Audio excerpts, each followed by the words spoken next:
Sa tingin ninyo, sino ang ipagtatanggol ni Topacio? Si Ann Curtis o yung kapatid ni Ann Curtis na nagkomento, or si Bong Suntay na DDS pero itinatangging DDS daw siya. Hindi daw siya DDS. Sino ang ipagtatanggol? Eh syempre, iniisip mo? May nakita ka ba? syempre, pagtatanggol ni Boss Topacio, mga kababayan, yung kapwa nila DDS. May music, narinig ninyo ho, no, yung ipe-play natin video. Pagpaumanhin nyo po kung medyo iputol-putol natin para hindi tayo ma-copyright. O game! Ba ng iniisip mo? May nakita kang babae gusto kain. Gusto mo May nakita kang babae, gusto mong gahain, okay? hala. Ha? Gusto mong daklutin. O sila, ano na, harapan na. O. Ano? Hindi kasalanan yon.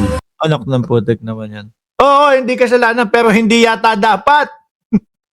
Hindi ho dapat yata, mga kababayan. Hindi yata dapat iniisip ng isang normal na tao yung sinasabing paggahasa. Oh. Di po ba? Hindi po yata dapat dumadako sa isipan natin ni Katiting na ganon. Di po ba? O, game. Tuloy mo, Topacio. Oo.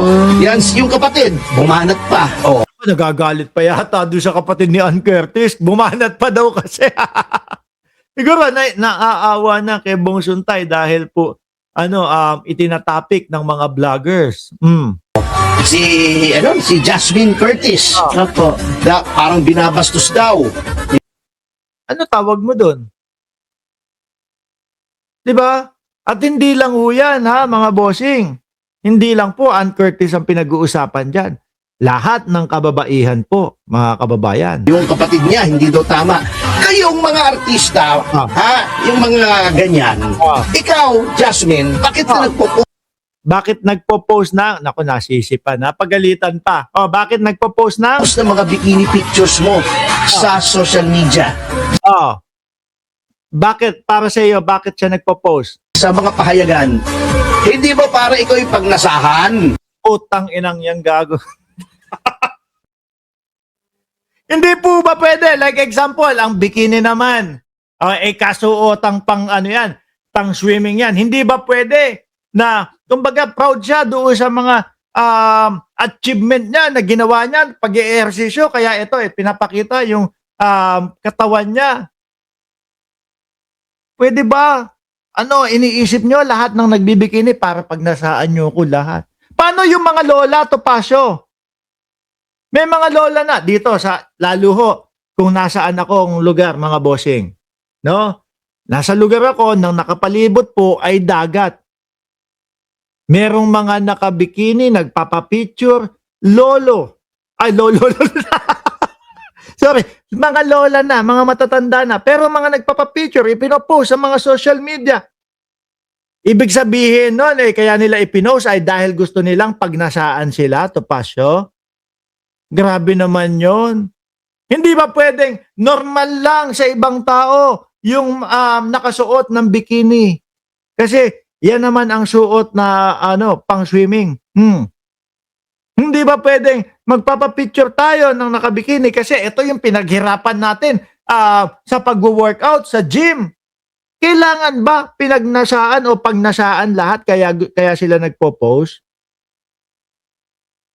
Di po ba? Ganun ba? Grabe pala. Ibang klase si Topacio. Para ikaw ay sumikat. Huwag mo sabihin art yun. Huwag mo sabihin i-endorse mo yung brand ng bikini.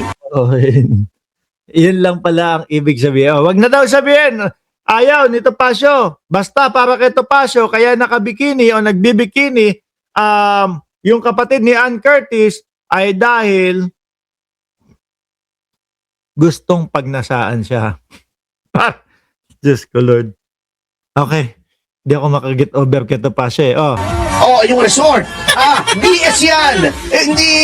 Hindi kami mga ungas dito para maniwala sa'yo. Tignan mo yung kapartner ni Topacio. Parang hindi masaya doon sa sinasabi niya. Yung mga artista dyan, Oh, ulitin natin ha. Oh, pakinggan ulit natin. Si Jasmine Curtis. Opo. Na parang binabastos daw yung kapatid niya, hindi daw tama. Kayong Okay. Patungkol ho yung kay Bong Suntay. mga artista, ha? Yung mga ganyan.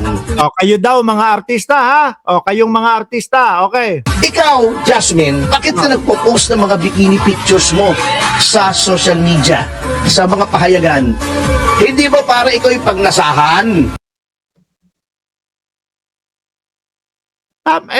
Ako lang ba yung nag-iisip kay Ito Passion ng gano'n na ang iniisip niya na kapag ka nag-post sa social media ng mga nakabikini, eh gusto ko pag nasaan ako nila. Ikaw ba, Chaycher, kapag ka ikaw ay nagbikini, no? Ang nasa isip mo ba pag nasaan sana ako nila? Kawawa naman yung mga kababaihan kay Ito Passion. Di ba? Ibang klase yung iniisip ni Ito Passion. Hindi ho ganun yun. Yung iba, merong masaya lang sila. Oh. Kasuotan naman talagang pang swimming yun. Oh, nag-e-enjoy doon sa mga kaganapan. Kasama yung mga barkada, magpa-picture. Hindi lahat, boss, gustong pagnasaan sila. Meron mga lola nga, sabi ko sa iyo. Di ba, si Rokansaki, yung mga lola nagpo-post na mga ganun. Gusto lang nilang picturean yung moment na yun. Grabe talaga mga DDS. Maipagtanggol lang po, mga kababayan, kung ano-ano na yung mga sinasabi. Sabi ni founder ng Ceresa Force, nandyan na po si Chaycher, uwian na po tayo mga kababayan. Manyakol kasi sila, Ninong, kaya ganyang mag-isip. Yung Ninong mo, hindi no? O kayo naman mga bossing, sige, iwanan na natin yung si Bong Suntay.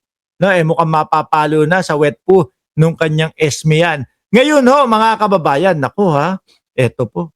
Dumako tayo doon sa 18 Marites, mga bossing. Nako, meron ditong sinasabi si Ombudsman Boying Remulla, mga kababayan. Remulla, 6 sa 18 ex-marine in bribery exposed are facing murder raps. Putik na yan. 6 sa 18. Sige nga, basahin natin dito. Sabi, Ombudsman Boying Remulla on Thursday said that 18 individuals representing themselves as former Marines were acting for political effect, no? Noting that while several signatories are no longer in active service, 6 were charged with murder. Saan ba kasi pinagkukuha itong mga 18 Marites na ito, mga kababayan? Yung tipo bang parang oy, ilang kayo dyan? Tambay kayo, wala kayong ginagawa. Ali kayo. Lapit kayo sa amin. Bakit ano po gagawin? May trabaho kami bibigay sa inyo.